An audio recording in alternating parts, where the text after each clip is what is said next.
Hey, what's up? This is Andy. Today we're going to talk about peeling the onion.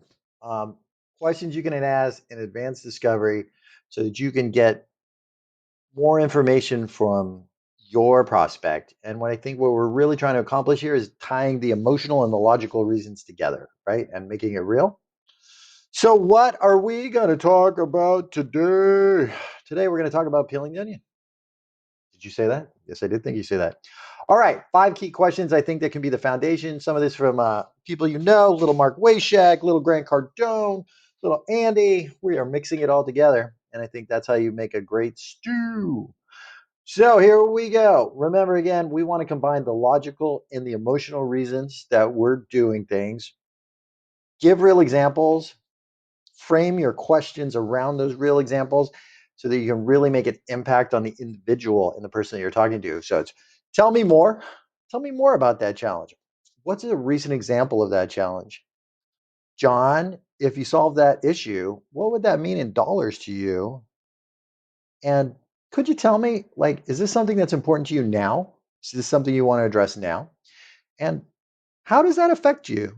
Like you as the CEO, you as the head of your department, how does it affect what you do every day? Right. And how does it affect your ability to function, do the things that you want to do at work and also in your life?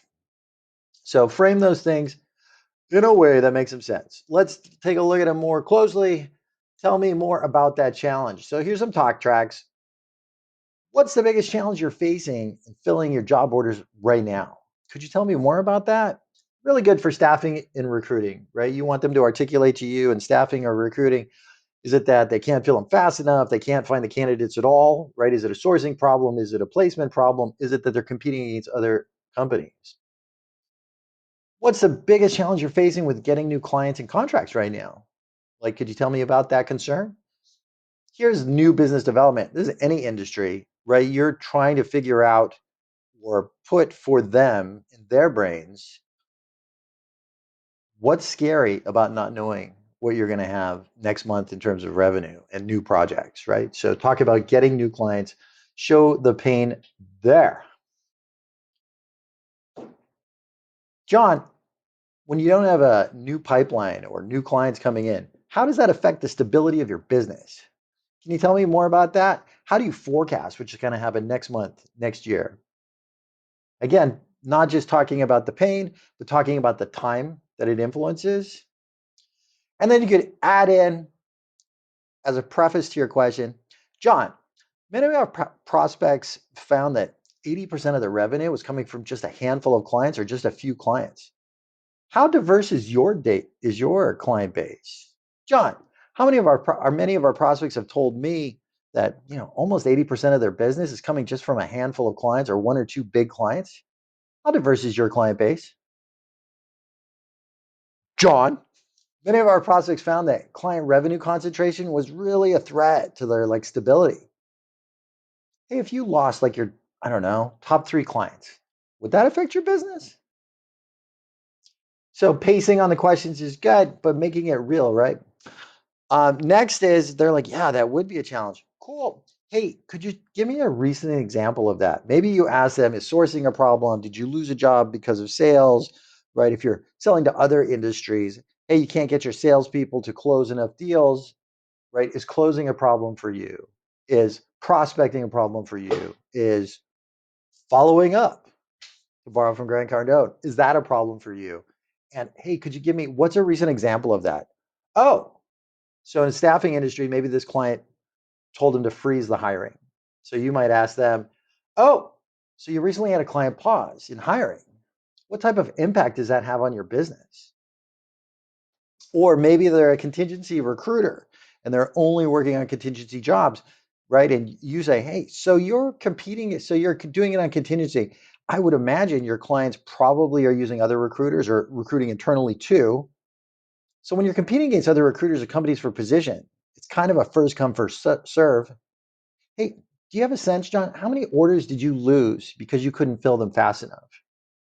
Right? Asking them a question that paints a specific pain point, revenue, to a specific action, lack of sourcing or lack of recruiting.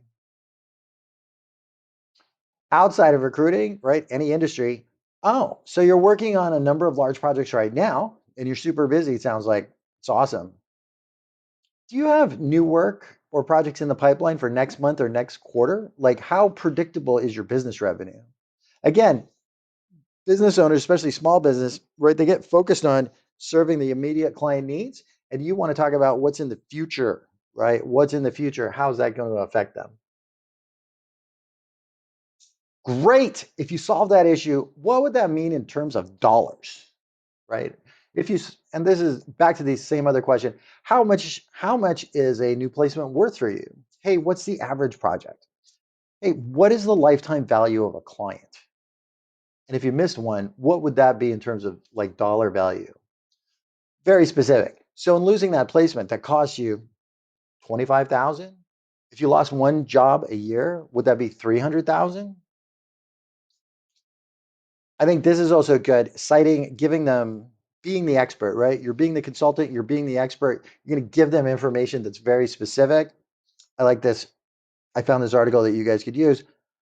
I was recently reading an Inc. magazine article, and it estimates that research shows the average worker is only productive like 3 hours a day. If you could get productivity from 30% to 70%, do you think that would double your revenue? Does that seem right to you?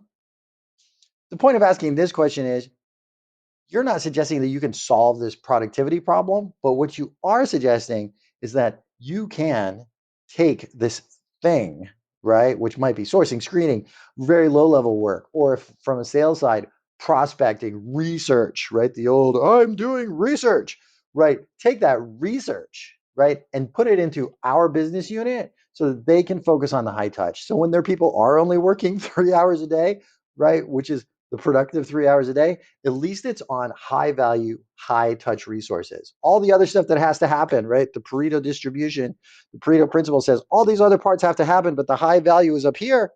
Again, this question is about, and this citation of this article is like, man, people say they're only productive like 3 out of 8 hours a day. Do you think that's true? And when they are doing those 3 hours, are they doing low level stuff like sourcing and screening? Are they doing low level stuff like research? The real question is, how can I help you get your team be much, much more efficient? Cardone sequence, the SEV. So you go specific, then the frequency, and then extrapolate it, right? Like, how does that come out? So the number one, if I was going to monetize and articulate the value again, is hey, what's the value of a new contract to you?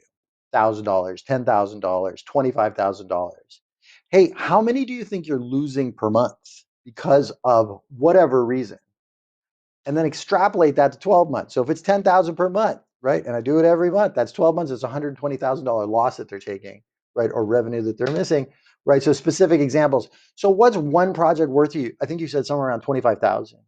And would you agree that you're only missing one per month? Would you agree that you are missing at least one per month?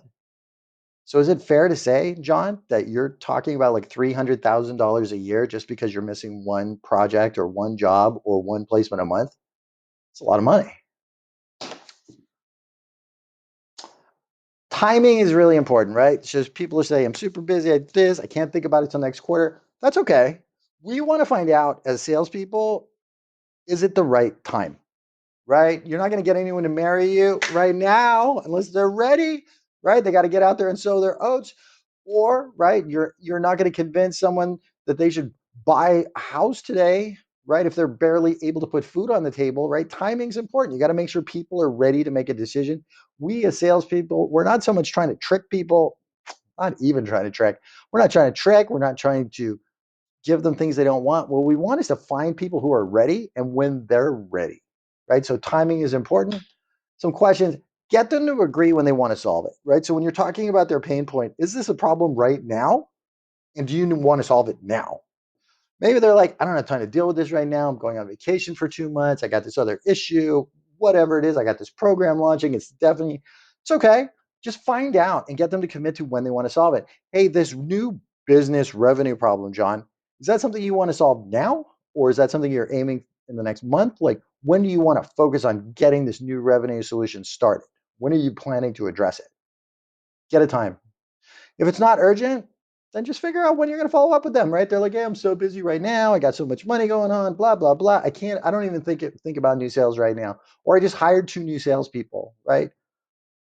They just made that investment in new salespeople. They're not going to get new sales from you when they just hired these new people. So figure out, hey, when will you know if your current method will be successful? Or when are you planning to like focus on solving this revenue issue? Get the time frame, right? So you can think about it. And this other piece, a little Don log here.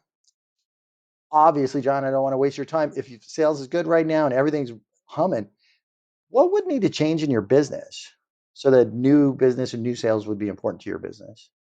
What would need to change in your existing client base? What would need to change in the market for you to now be interested in getting new sales? Fantastic question from Don Locke. And then the last piece is emotional, logical reasons for buying. We're selling to people. How does this affect you personally?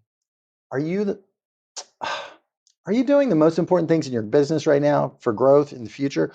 Are you like working on your business, working in your business, right? Or guiding the future of your business?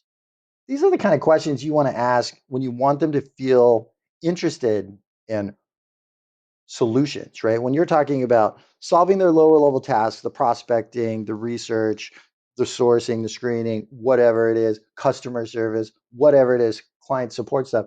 If we can solve those problems for them, then they can focus on their business, right? And moving their business forward. So ask those types of questions. Sounds like you're doing a lot of low level work, which keeps you from running your business. Is that fair? John, if you had cost efficient resources handling those rudimentary but necessary tasks, would that free your time to focus on your business, focus on your future, focus on your family, right? There's so many places you could add in there. If those detailed tasks, administrative work, sourcing, screening, low level tasks, insert name, right? Low level tasks were being handled by cost efficient staff. What impact would that have on you, on your business, on the burnout level of your staff, right? Your revenue stability, your profitability, you being able to focus on your business growth as opposed to your business survival. Like figuring out here, how does it affect them personally? Maybe it's spending time with their family, right? Maybe it's like planning for their future instead of just putting out fires. Find out, how does this, John, how does this current situation, like how does that affect you as a CEO when you're doing lower level recruiting work instead of like running your business, closing deals? Like how does that affect you? All right, so summary, peeling the onion. Tell me more. What's a recent example? If you solve this issue, how important is it to you now? And how does that affect you as a person, right? Those are the things I think that are important. Remember, the logical and the emotional reasons for buying are always super critical. Asking very specific questions is really critical, but more than anything else, if I can tell you one thing, be an artist, be a sales artist, paint the picture, tell the story. That will make you a very, very powerful salesperson. Thanks.